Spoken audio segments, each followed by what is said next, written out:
da la espalda y se alinea con la otra parte del mundo. Es algo bastante incomprensible en cuanto a la política exterior, sin hablar de otras cuestiones relacionadas, por ejemplo, a Venezuela, que vamos a hablar más adelante. Gaby, perdón que te interrumpa, y en este caso podría haber problemas justamente con los acuerdos que llegaban a entablar para esos temas y ahora se pueden disolver esos acuerdos. La decisión muy bien no cae, porque es como que yo te diga que soy hincha de Boca, pero en la semana me vas a ver en la platea del Monumental, alentando a River.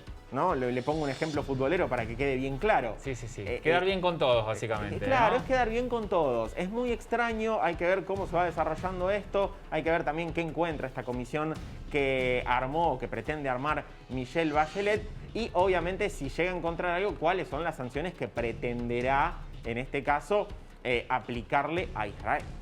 Nos vamos para allá. Vamos a hacer contacto con Sandro Marjan, que es periodista, está en Israel. Desde Argentina te saludamos, Sandro. ¿Qué tal? Pablo Vicente, Gabriel Pulvirenti y Belén Martínez, todo el equipo de La Voz de la Ciudad. ¿Cómo estás? ¿Qué tal? ¿Cómo están? Gabriel, Pablo, Belén, un gusto hablar con ustedes. Gracias por estar con nosotros. Sandro, ¿cómo cayó esta iniciativa de abrir esta investigación con las posibles violaciones a los derechos humanos por parte de Israel?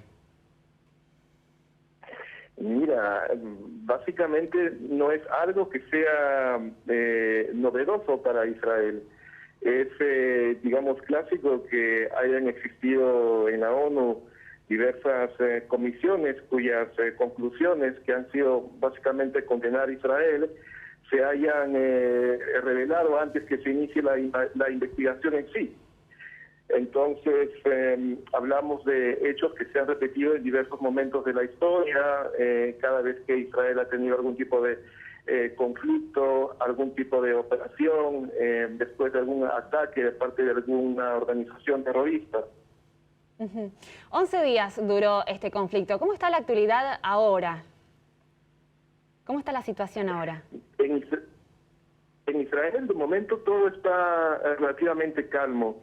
Desde que se produjo este alto al fuego, la gente ya regresó a su ritmo de vida normal, gente que vivía en zonas que eran peligrosas por estar próximas a la Franja de Gaza ya han vuelto a sus hogares, se han retomado las actividades en las escuelas. Básicamente existe una diferencia, ¿no?, tras todos estos días que estuvimos bajo constante tensión. Sandro, en este caso, una de las principales críticas que se le suelen hacer a Israel cuando se dan estos conflictos, especialmente con el lado palestino, es que se hace un uso desproporcionado de la fuerza. Y del otro lado, Israel dice, tenemos derecho a defendernos con lo que tenemos. ¿Cómo se siente la calle hoy? Porque pese a lo que se cree de estos lados, no hay una pequeña resistencia propia dentro de los israelíes a estos hechos, en el caso de las decisiones también de Benjamín Netanyahu. Mira, si hablamos de desproporción, podríamos hablar de la desproporción de un sesgo general de las Naciones Unidas contra Israel, que siempre hacen ver a Israel como que fuera responsable de agresiones muy sobredimensionadas.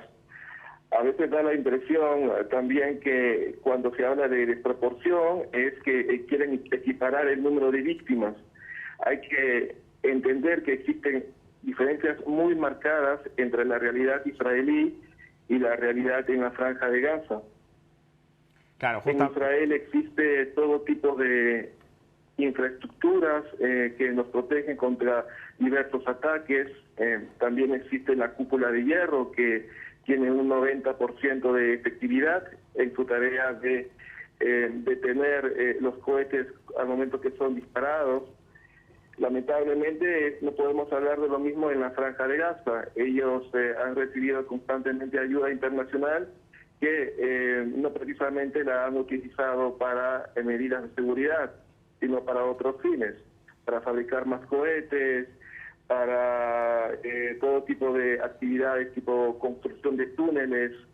Estamos hablando de una organización terrorista. No se puede comparar una organización terrorista con un país que legítimamente tiene que defenderse.